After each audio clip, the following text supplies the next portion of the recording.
What's up, Islander fans? I am so excited to welcome Islanders broadcaster, one of the best in the business, Brendan Burke, to the show. Brendan, thanks so much for doing this. Really do appreciate it. Hey, happy to be here.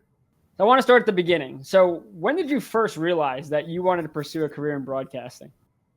A lot earlier than I had the voice to match that ambition, for sure. I was 9 years old when I decided that I wanted to be a broadcaster, and it was kind of from my dad, who's a sports writer, has been a sports writer and wrote for the Bergen Record, the Star Ledger, the New York Post. And so I was kind of exposed to that sports media world as a kid, which I don't know if a lot of kids are. So I saw sports as a job potential. And when I was 9 years old, he brought me on a road trip with him, and I wound up sitting between John Sterling and Michael Kay, who were together at on the radio at the time for the Yankees. And after the game, just talking about it with my dad, he informed me that they got paid to do that, which sounded really cool at the time. So ever since I learned you could sit in the best seat in a sporting event and talk about it for a living, that's all I've ever wanted to do. Were there any, you talk about Michael Kay and John Sterling, other influencers, broadcasters that you idolized growing up after you decided, like, you know what, this is what I want to do? It was kind of my mission to listen to and experience as many broadcasters as I could growing up. Now, that being said, I grew up in New Jersey, in northern New Jersey, and so I had the New York City market around me. So yeah, it's a lot of the guys that are still doing it in the Michael Kay and the John Sterling, but also Doc Emmerich and Howie Rose and Sam Rosen and Mike Breen and Ian Eagle and all those guys, all these guys that are still so great at what they do. Those are the guys I was exposed to the most, and obviously from a hockey perspective, I'm a Doc guy. I think Doc is incredible. I've loved his energy and what he did. So I wouldn't say I emulated Doc. I wanted to be Doc, but he certainly has, just by osmosis, has probably had a pretty big influence on the way I call a hockey game.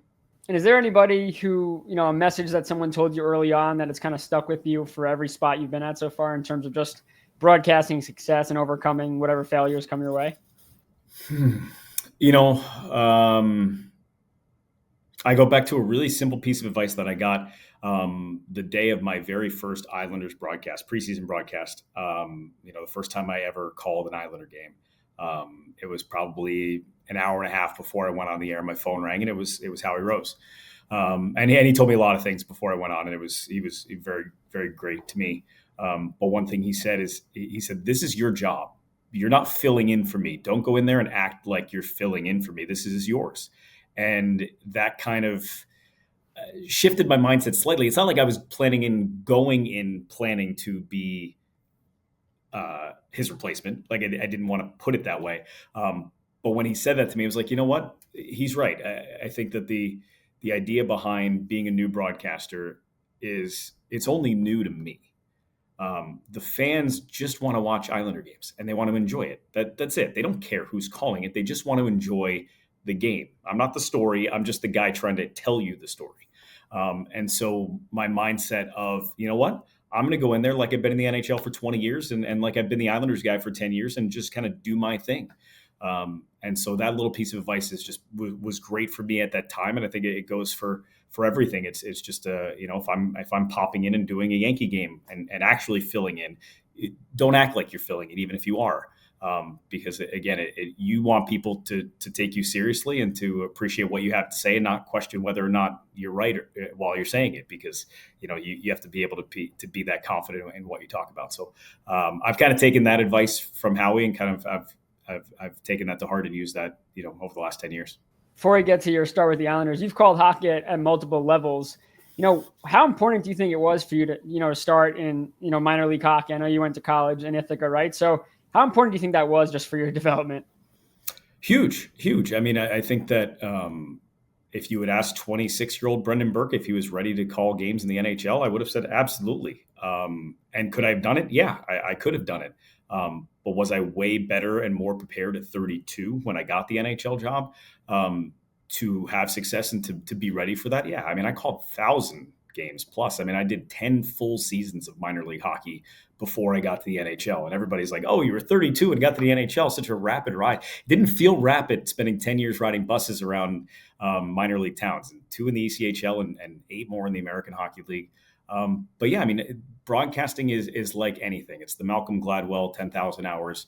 The more you can do it, the better you can get. There's no book you can read or video you can watch that is going to make you a better broadcaster. The only way to be a better broadcaster is to broadcast. It's to prepare for a game, do a game, realize what you did well, realize what you didn't do well, realize the information you had was too much, the stuff that you didn't have, and going through that process over and over again to make sure that you kind of fine tune your preparation process and then also being on the air. And I mean, and I got to do games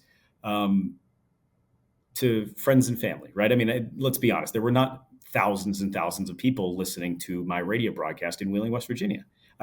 So I could learn without having massive backlash. I could try things that maybe I wasn't sure about, whether I actually wanted to do this or say this or sound like this, without anybody even noticing or caring. So you have that freedom. I look at some of the young broadcasters that have come up, and I say younger than me or have come in after I have. And I watch some of these guys that didn't have that experience. And I'm not saying they're not good because of that. I'm just saying they are learning things sometimes on national television that I learned in Peoria, Illinois, with nobody listening. And so it's just a very different process. And so I'm grateful for the time and the amount of hours that I put in, calling minor league games, because it made me, I think a better starting point from when I finally got to the NHL. So I went to Cortland, you went to Ithaca, but we'll bury that hatchet now. We don't need to go into that right now. But when you got that first NHL chance, what was that moment like? How did you prepare? And did it feel like a major step? Or was it just like you had already built, you just talked about it, already built that, and it was just another game? So there's a couple of things. One is my first NHL game was actually not my first NHL game, right? So my first NHL time that I broadcast, I was in Peoria. We were affiliated with the St. Louis Blues, which is about 3 hours between Peoria and St. Louis on a drive. So every once in a while, I would just go down to St. Louis, sometimes, on my own, sometimes with a group of people. This time I went down, it was my second or third season in the American Hockey League. And I used to just go and kind of get a credential and go into the press box, just make sure everybody knew who I was, right? The AHL kid, and just I'd go in and talk to John Kelly. I'd see Darren Pang. I would go to Chris Kerber. I would just try to talk to all the broadcasters in St. Louis and all the PR people and people that I worked with on a regular basis, just to kind of get some FaceTime with them. And one of these times, it was in random Tuesday night in January. The Rivermen were bringing a bus of season ticket holders down to go watch the Blues, and so I was like, you know what, I got the night off. I'll jump on the bus and go down. So I went down to St. Louis to do exactly what I just said. And I popped in the radio booth and just said, hey, Chris, to Chris Kerber, their radio play-by-play guy, who's now their TV and radio play-by-play guy. But I just said, hey, and he said, what are you doing here? It's like, just pop down for a game, just to watch. He goes, what are you doing during the second period? It's like, well, I'm sitting in the press box over there. He goes, you want to call the second period? I was like, me? He's like, yeah, sure. I'm like, yeah. He's like, well, go get some game notes, get ready. So that was my first taste of the National Hockey League. Was I didn't have time to prep, which was probably the best thing, because I grabbed game notes. It was the Blues, which, again, I'm working for the AHL team. I had a pretty good handle on the St. Louis Blues at that point. But they're playing the Columbus Blue Jackets, who I didn't know a whole lot about. And so I just grabbed game notes and looked at the rosters and tried to beat that into my brain and watched the first period and kind of went through it mentally while I was going on. And the second period comes along, and I go in there, and Chris goes, and for the second period, here's the radio voice of the Peoria Riverman. He's going to call in the second period for you, Brendan Burke. Brendan, and he took the headset off and he walked out of the room, and that was it. And I did the second period, and again, this was a game in January that ultimately meant nothing to anybody except for me. And so I got that first taste of it. But because I didn't have the preparation, and because it was just listen, this is a nuts and bolts call play-by-play, that names and numbers, like literally all you can really do without any sort of prep. And it was fun, and it was great, and the environment was loud, and obviously coming from, low attended minor league games, it was a different vibe to it, different feel to it. But at the end of the day, it convinced me that it's just hockey, right? Like AHL, ECHL, NCAA, high school, it's just a hockey game. So the level to me has never really mattered in terms of calling a game. I called an AHL game and an ECHL game the same way I call NHL games. I treated it the same way. So that was my first taste in the NHL, and it kind of gave me that taste of it. and that was great. And I was fortunate for that. And I guess I did a good enough job that when Chris, the next season, had a family emergency and had to step away for 3 games, they called me up and I did 3 full NHL games, start to finish, and kind of filled in there. And then it would be another 5 years before I actually got an NHL job with the Islanders. But so it was kind of a gradual process into little dip my toe in the NHL, and then a full 3 games, and then eventually the full-time job. That mindset of it doesn't matter what level, it's just hockey. That's like Matthew Schaefer's been saying that since we've spoken to him, and you've probably heard it as well. It's just like, I'm just playing hockey, man. We're all playing the same game. It doesn't matter who I'm going up against. But when early on, did you find was the most challenging with play-by-play? Was it the pace, the chemistry with analysts, the pressure, the big stage? What was the hardest thing for you? Well, I mean, the 10 years that I did in the minor leagues were alone. So it definitely wasn't the analyst. The challenge there was doing pregame, postgame, intermissions, interviewing the coach, doing basically everything on top of a full-time job of all the other crap you have to do when you're a minor league broadcaster. That was the challenge. But for me, when I think about broadcasting hockey, it's natural to me. And I don't say that in a cocky way. I mean to say it as I started skating at 4 years old. I played hockey my entire life. I played all the way up through club hockey at Ithaca College. I played the game forever. And I was never the biggest guy out there or the fastest guy out there or had the hardest shot, but I did see the ice pretty well. I could look at a play and see things develop, and I just do the same thing. I just pull it back and do it from the press box. So hockey has always been and will always be the fastest game to call. And in order to be a good play-by-play guy at hockey, you have to be able to anticipate play, because if you are reacting, you're late every time. And some guys can do it without it being that big of a delay. But in reality, it's much easier if you really will pay attention to the way I call a game. You will hear me point out players without the puck. That is not an accident. I am pointing out who they are and where they are because the puck's coming there. And now you already know who that is. So having played the game makes it much easier for me to anticipate things that are about to happen. I couldn't imagine trying to call hockey without having played it. I guess I can, because I've done other sports that I haven't played, and it's much harder for me. But in reality, that's always been, I think, my strength, is that I can see things about to happen. And I try and kind of let the viewers in on that secret of, hey, keep an eye on this guy. This is going to be important soon. And you're not always right, but and sometimes things don't happen the way you think they do, but there's no harm in setting up things just in case they do. So what position did you play? I was mostly a center or a wing. I'm a left-handed shot, but played the off wing quite a bit, a little Ovechkin one-timer. Not really, but I was a forward, definitely not a defenseman. Can't score on breakaways, though. That was my kryptonite. I could score. I pretty much scored 2 goals a game in high school every night, but if I had a breakaway, I would get stopped or miss it every time. It was a running joke. All right, so you didn't go in shootouts. No, I did. I just never scored. Gotcha. So let's get to you joining MSG Networks. What stood out to the chance for you to cover the NHL from New York, and how did you get there? Man, like I said, I spent 10 years in the minor leagues waiting for a chance. And when I tell you that, you kind of have a feeling like, okay, I've been in this league for X amount of years. You're looking around the room and going, okay, this guy's been here. This guy's here. These guys have already gotten NHL jobs. I think I'm getting close. Like, I think the next time somebody's coming to the American League, it might be for me. And not every NHL team goes, we need a broadcaster, let's go to the American League. Sometimes they hire somebody who's already established in the market, or like when the Devils hired Matt Loughlin to do their radio, he was working on the TV side. Like there are other. It's not always a lock. But I thought I was getting pretty close towards the end of my 8th or 9th season in the AHL.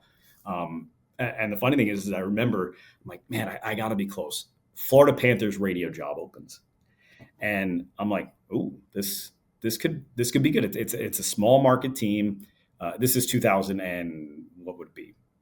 14 or 15. Small market team, not doing well. Probably don't pay a whole lot. Maybe they'll come look into the AHL for radio guy. I was like, this could be my shot.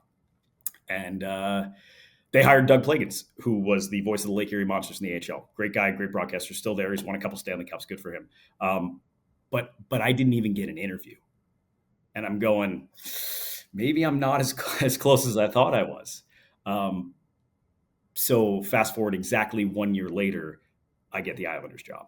So it proved to me that it doesn't matter what you think or who it just has to be the right situation. And so for me, joining the Islanders, obviously I was looking for an NHL job, but you need a team or a network or whoever it is to look for you. And I don't mean look for Brendan Burke. I mean, they wanted a young broadcaster. They wanted somebody with a little bit of NHL experience. They wanted somebody with ties to the New York area. And I checked all those boxes. And all of a sudden, the pool of every broadcaster in hockey that wants this job is now a much smaller group of people that I was one of those in that circle that they had already drawn. And then it was a matter of just kind of proving to them that I was the guy. So you go through the whole process of, interviewing over the phone. Then they bring you in for an in-person interview. Then you have to audition for the job, which is, calling a game off a monitor, which, before COVID, no one ever really did. It was very foreign to me and a tough process, but I got to, sit with Butch Goring on a July morning at 9:00 in the morning and pretend I'm calling a hockey game, and just kind of do it and prove to them that you're the guy. And so it was kind of nerve-wracking, where you think, okay, I've spent 10 years in the minor leagues. I've done 1,000+ games. And all that did was get me in this room, right? Like, none of it matters right now. The only thing that matters from here on out is what you do in this audition, in this room. So that's a lot of pressure to put on somebody that's trying to get, their dream job. But I guess it went well enough, and I got the job. So long journey, but obviously exactly where I wanted to be, because the Islanders, like I said, I grew up in New Jersey, grew up in the New York City media market. This feels like home for me. It always has of this area of this part of the country, and I would have gone anywhere without question. I would have gone to any NHL city that offered me a job, right? Like, I'm not gonna be like, you know what? Not a huge fan of St. Louis. I'm going to hold out. That was never going to happen. But at the same time, like, you couldn't have scripted it any better for me to wind up back in the New York area. So you call local broadcasts, you call national. How much differently is there different in your preparation for those games where, Islander fans know certain players and their stat lines, whereas maybe the national audience doesn't? Do you have to change up the way you broadcast at all? No, I have to work a little bit harder to dig up more information. And in reality, right, when I'm prepping for an Islanders game, I'm updating some Islanders stuff and I'm prepping for the other team.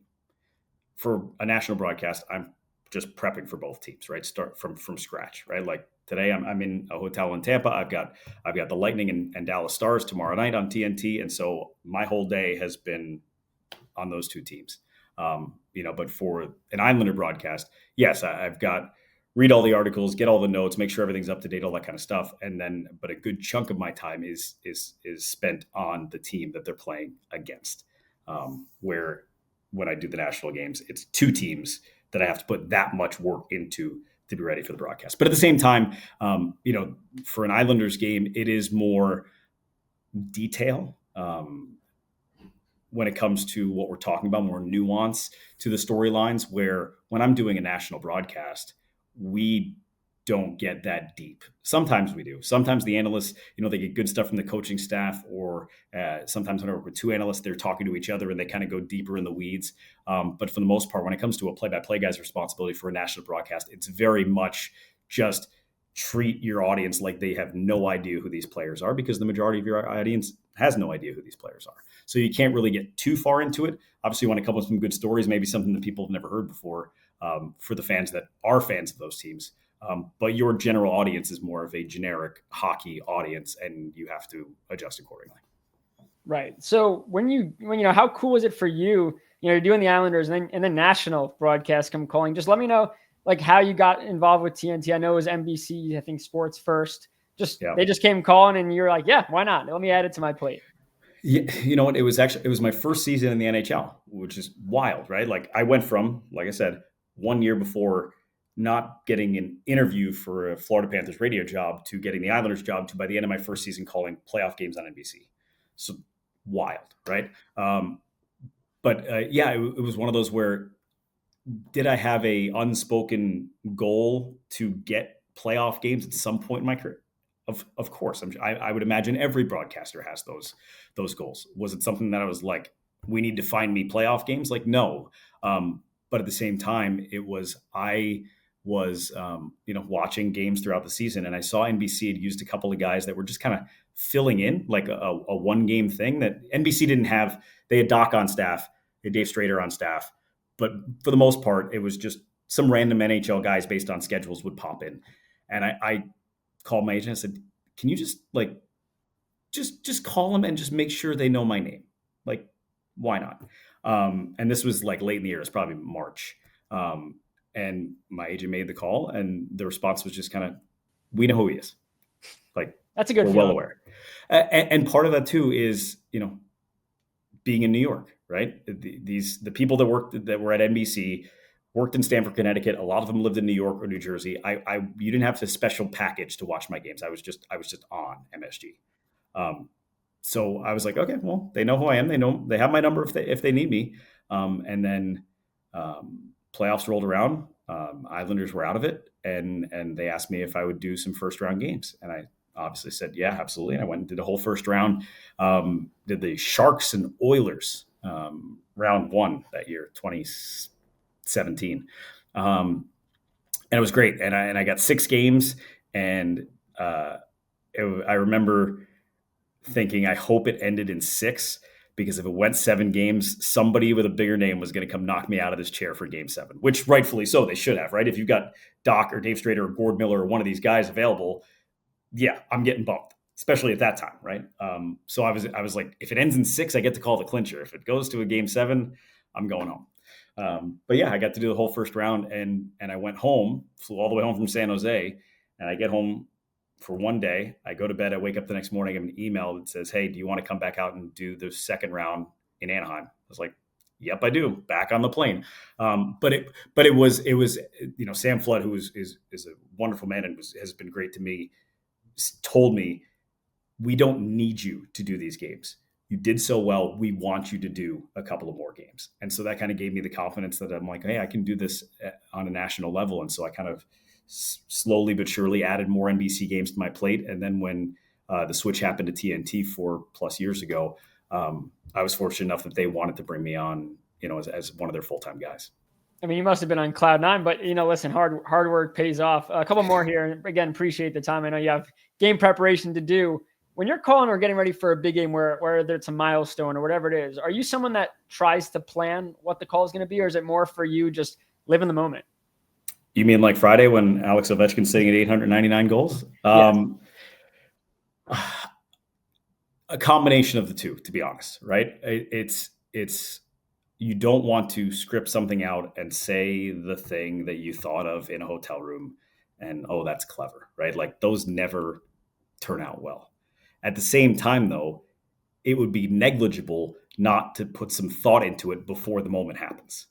So I will have some ideas in my head, but I'm not going to write it down and be like, oh, he scored. Here's the paper. This is what I'm going to like. You don't want that. So will I have some ideas of things I could say if he scores 900? Yeah, probably. Will I say one of the things in my head? Probably not, because it happens really quickly and things are happening. So, but yeah, I just think for me, it would not be smart to not put thought into it. You put thought into every other part of the broadcast, right? Like, you've prepared for all of these things. That's the biggest moment. To not prepare for that would be silly. But at the same time, like I said, you don't want to type it up before you go in the game. So obviously you landed in Tampa. You got a game tonight. You're going to be on a plane right after. What is your day-to-day like in terms of preparing? Take me through a day of Brendan Burke getting ready to call a game. Yeah, I feel really bad when people ask me this question, because it's a lot of what everybody else does. It's stare at a computer screen. I mean, on a game day, it's great, especially like tomorrow. So the game's tomorrow here in Tampa, and so I'll be able to go to morning skate, be able to go talk to both coaches, go in the locker rooms, talk to some of the guys. John Cooper is fantastic to talk to the media. He's so good with the media, and he'll take as much time. And getting to travel with Darren Pang is like taking Mick Jagger with you around. It's unbelievable. So Panger gets access to everyone and everything, and everybody's happy to see him, and everybody's in a good mood, and everybody wants to share information. So going around with Darren Pang is phenomenal for my preparation. I don't tend to do much else other than follow him around like a puppy dog, just to hear all the information that he gathers, because every person has their own philosophy on this. But a lot of times, will I talk to guys if I have something I need to talk about? Yes. I find listening to my analyst talk to players is more helpful than anything else, not because I'm getting the information, but because I now know what my analyst is armed with for that night. And it makes it easier for me to draw that information out of him on the broadcast, because that's the key. Like, we get so much information. I have so much information. I've got sheets and sheets and sheets and all these notes and all that kind of stuff. None of that matters if we don't get it on the air. And so for the analysts who get these great nuggets, sometimes analysts a lot of them don't write anything down. They just go in there, they have a conversation, and they hope some of it pops into their head and it spits out later. If I can be the reason why it pops into their head and they spit it out later, it makes the show better. So whether it's Butch or Thomas or Darren Pang or whoever I'm working with, I like to hear them talk to players and like to hear them talk to coaches, so that when we're on the air later, we can get some of that information out. It's like Backstrom setting up Ovechkin. It's the same thing. You're setting those guys up to look really, really good. No, they're great on their own. But yes. So to finish up the long story, I'll do that in the morning, and then I will come back to the hotel and I'll stare at my computer screen until we go back to the rink and call a hockey game. I mean, we'll have a production meeting usually a couple hours before. We have a production meeting with the producer, director, and all of us get together and just talk about things that we have and ideas and graphics and all that kind of stuff, and have a plan for, when we go on camera, what we're going to talk about. And then inevitably it never happens because the studio takes too much time, and then we get bumped and you never see me on camera. I like to say I'm in TNT's witness protection program. You rarely see me on TV, but you hear me, and that's all that matters. I mean, this is probably a question you get all the time, but you obviously need your voice to do your job. Are you some of that, honey tea? Like, how do you, with as many games as you do, I mean, how do you keep your voice from losing your voice? Like, how do you stop that? Yeah. It is a muscle to a certain extent. So you work it, and not even that it trained, but just the amount of repetition it gets pretty strong that way. But yeah, you have to be smart with it. I don't like I'm not going to go to a concert and scream for 3 hours the day before a game and then try and call a game. That, like, you got to be smart, things like that. But yeah, I mean, I do, the tea and the honey. I was having some issues with my vocal cords not too long ago, and I did some vocal therapy, which I didn't even know was a thing. And I realized that for somebody who uses his voice professionally, I really have no idea how to use it and how it works. So that was eye-opening. But so I mean, I've learned some things about breath work and proper vocal warm-ups and things like that. And I realized I should probably take better care of my voice than I do already. Just a true professional. If you go back and tell your own self before his first ever broadcast, what would be the one piece of advice you'd tell him? I mean, it's funny. It probably wouldn't be anything to do with being a better broadcaster. It would probably be to enjoy or live in the moment maybe better than I did. I think that, from the time I got out of school, you have this dream of making it to the NHL or making it to the major leagues of whatever sport you're doing, or the big time network jobs. And you're constantly pushing for that. And so the first day I got a job was also the first day I looked for that next job, right? Like, you always want to continue to get better and climb the ladder. And so I always felt like I had one foot out the door wherever I was. And when you're in the same spot for 5 years, living like you're about to leave, it's not a fun existence. It can be grating on you. Like, I lived in the same apartment in Peoria for 5 years. I never hung a single picture on the wall, right? Like, I never felt like I was home. It was just where I was staying until I got that next job. And so I think that would probably be the advice I'd give myself, is just kind of put the work in, do what you're going to do, but you can also enjoy being where you are a little bit more than I probably did. I think that's probably good advice for everybody in every walk of life. But, for me specifically, to try and be a little bit more present in that time of my life, because it was great. And like we talked about, it was a necessary step for me. But at the same time, like I probably didn't enjoy it as much as I should have. Last question here, and you talk about advice and things like that. You had Alan Furing as an intern in Peoria, right? So how crazy is it for you that now, I mean, obviously you've seen him in Bridgeport. Now he gets a chance to be the radio. You guys are, you're really a team there. Like, how cool is it as looking back as someone who helped him really, get to where he is today? And now you guys are not coworkers because one's MSG, one's Islanders, but you guys are both living the dream with the same organization, essentially. Yeah, well, no, and he fills in for me, right, when I'm gone for TNT games. So he's part of the MSG family too. But I mean, I met him as a 19-year-old kid at Bradley University, where when I was in the AHL, I was a staff of one, right? It was me, and I had to do everything: game notes and public relations and media relations, all these things that are more important than broadcasting to the people that sign your paycheck. I needed help, but the only way to do that is get free labor. And so, I relied a lot on interns from either Bradley, which is in Peoria, or Illinois State, which is in Bloomington, which is 20, 25 minutes away from Peoria. So I would bring in as many interns as were willing to come do it. And I would abuse them. And I don't mean actually abuse them, but I mean, I would give them as much work as I could pass off on them that I thought they could handle. And some interns could handle very little or none. And some interns were like, I got that. What else you got for me? And Alan was one of those guys. And most interns, 95% of the interns I had in the 5 years I was there, they did it for 1 year or one semester, and they were gone. Alan came back and did 3 full years with me. I think his sophomore, his junior, and his senior year, he was there the whole time. And so he put the work in. And like I said, I didn't care what level I was at. I treated my operation, my little one-man operation in the American Hockey League, like it was an NHL broadcast, like it was an NHL PR department. I would take NHL notes. I would copy the formats. I would try and create an NHL-style product at the AHL level. And so Alan was a big part in helping me with that, because I couldn't do that on my own. And I think, from Alan's perspective, that was the standard I set from him as a college kid, was this is how we do things. We do things like we're in the NHL. It doesn't matter if there's one person listening or 1,000 people listening or 1 million people listening. We do it the same way every night. And so I kind of instilled that in him. And so he went off on his own journey. The one thing that I want to make very clear is that aside from helping him as somebody who was an intern of mine and has become a friend, I did not help him get here. I didn't help him. He got hired in Bridgeport a month or two before I got hired by the Islanders or by MSG. So like, he was here before I got here. So he sometimes will give me probably more credit than I deserve for him getting here. But he did it on his own.